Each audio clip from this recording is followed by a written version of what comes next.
2001 সালে নির্বাচনের দিন থেকে শুরু করে আমাদের হাজার হাজার নেতাকর্মী, প্রায় 21,000 নেতাকর্মী সারা বাংলাদেশে মৃত্যুবরণ করে, পঙ্গু হয়, তাদের চোখ তুলে নেওয়া, হাত কেটে দেওয়া, অনেক কষ্ট পেতে হয়।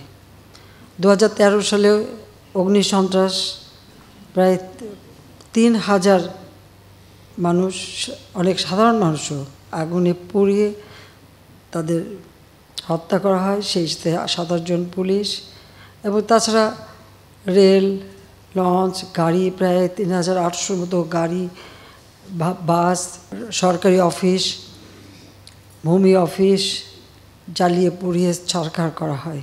তখনও এত লাশ টানতে হয়। 2013 থেকে 2015 এই ধরনের তাণ্ডব চলতে থাকে। অন্তত এটুকু দাবি করতে পারি, 2009 সরকারে আসার পর থেকে এই বাংলাদেশের সার্বিক উন্নয়নে এত দ্রুত সময়, একেবারে গ্রাম পর্যায় পর্যন্ত আমরা যেভাবে উন্নয়ন করে মানুষের জীবনমান উন্নত করতে সক্ষম হয়েছি, এবং যেখানে 75 সালে জাতির পিতা যখন শাহাদাত বরণ করেন, তিনি তো মাত্র 3 বছর 7 মাস সময় পেয়েছিলেন। এই যুদ্ধ বিধ্বস্ত দেশ গড়ে তুলেও তিনি একটা স্বাধীন সার্বভৌম দেশের সার্বিক যেটা প্রয়োজন সমস্ত কিছু প্রতিষ্ঠা করে দিয়ে গেছেন, এবং সব কিছু ভিত্তিটা তৈরি করে দিয়ে গিয়েছিলেন। এবং বাংলাদেশ এই 3 বছর 7 মাসের মধ্যেই জাতিসংঘ কর্তৃক একটা দরিদ্র দেশ থেকে স্বল্পোন্নত দেশের মর্যাদা পেয়েছিল। এরপর কিন্তু আর বাংলাদেশ এগোতে পারেনি। আমাদের একটা লক্ষ্য ছিল যে 2020 সালে আমরা জাতির পিতার জন্মশতবার্ষিকী উদযাপন করব, এবং 21 সালে স্বাধীনতার সুবর্ণ জয়ন্তী। অন্তত এই সময় বাংলাদেশকে আমরা আরেকটা ধাপে উন্নত করব, এবং সেটা সফলভাবে আমরা করতে পেরেছি। আজকে উন্নয়নশীল দেশ হিসেবে আমরা মর্যাদা অর্জন করেছি।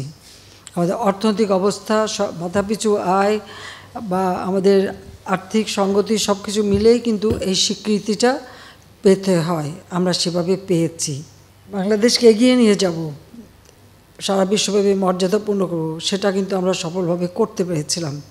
যে বাংলাদেশ একসময় দুর্ভিক্ষের দেশ, ঝড় জলোচ্ছ্বাসের দেশ বলে মানুষ করুণা করত, সেই বাংলাদেশ বিশ্বে উন্নয়নের রোল মডেল হিসেবে মর্যাদা পেয়েছিল। আপনারা নিশ্চয়ই যারা বিদেশে যান সেটুকু আপনারা কিন্তু অন্তত তফাৎটা বুঝতে পারেন। হ্যাঁ, আজকে যারা ইয়াং যুবক, এমনকি যেটা মনে করি হয়তো 20 বছর বা 22 বছর 25, তারা হয়তো মনে করে যে বাংলাদেশ এখন যেমন দেখছে তেমনই ছিল।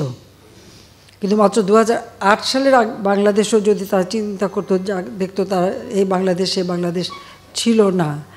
রাস্তাঘাট, অবকাঠামোগত উন্নয়ন, অর্থনৈতিক সক্ষমতা, মাথাপিছু আয়, সাক্ষরতার হার, আয়ুষ্কাল বৃদ্ধি, প্রতিটি বিষয়ে কিন্তু আমরা অন্তত পক্ষে উন্নত করতে পেরেছি, দাবি করতে পারি। পভার্টি রিডাকশনে সেখানেও সেই 41 থেকে আমরা 41% থেকে 18% নামিয়ে এনেছি। হত দরিদ্র যা 25.1% ছিল, সেটা আমরা মাত্র 5.6 নামিয়ে এনেছি। কিন্তু আমাদের লক্ষ্য ছিল যে বাংলাদেশে একটি মানুষ ভূমিহীন থাকবে না, গৃহহীন থাকবে না।